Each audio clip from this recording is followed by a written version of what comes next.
మంచులో వణుకుతూ వీరు ఎక్కడికి వెళ్తున్నారు? వాహనాల్లో ఏవో మూటలు కూడా తీసుకెళ్తున్నారు. చెట్ల మొదళ్ల దగ్గర కొమ్మలు ఉంచుతున్నారెందుకు? కూరగాయలను ముక్కలుగా చేసి పెడుతున్నారేంటి? అసలేం చేస్తున్నారు? ఎవరికోసం చేస్తున్నారు?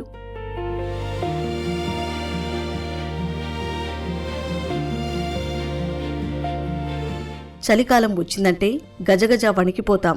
కశ్మీర్లో పరిస్థితి అయితే మనం అస్సలు ఊహించలేం. -డిగ్రీల ఉష్ణోగ్రతలో గడ్డి కూడా గడ్డకట్టుకపోతుంది. ఈ సీజన్లో శ్రీనగర్ దాచిగం నేషనల్ పార్కులో జంతువులకు తినడానికి ఏమీ దొరకదు. అందుకే అక్కడి అటవీ శాఖ సిబ్బంది స్పెషల్ గా ఆర్టిఫిషియల్ ఫీడింగ్ అరేంజ్మెంట్స్ చేస్తారు.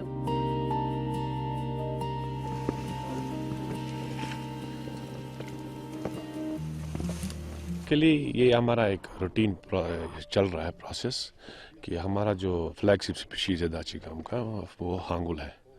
तो इसके लिए हम रूटीनली हर साल जब भी सर्दियाँ पड़ती हैं या बर्फ़ गिरती है तो महकमा अपनी तरफ से पहले ही प्रिपेयर होता है।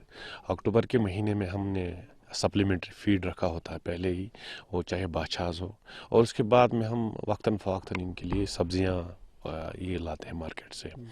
तो वही आज भी एज रूटीन प्रोसेस आपने भी देखा यहाँ पर कि हमारी जो मुलाजमीन है वो बर्फ़ गिरी है तो हमें पता है इनको थोड़ा जो हामिला जो होती हैं ये हांगुल और बच्चे होते हैं उनको फीड ब्राउजिंग थोड़ा कम है उसमें, उसके लिए हमने मुतबादल रखा है बाछाज जो कि विलो से हम निकालते हैं अक्टूबर के महीने में।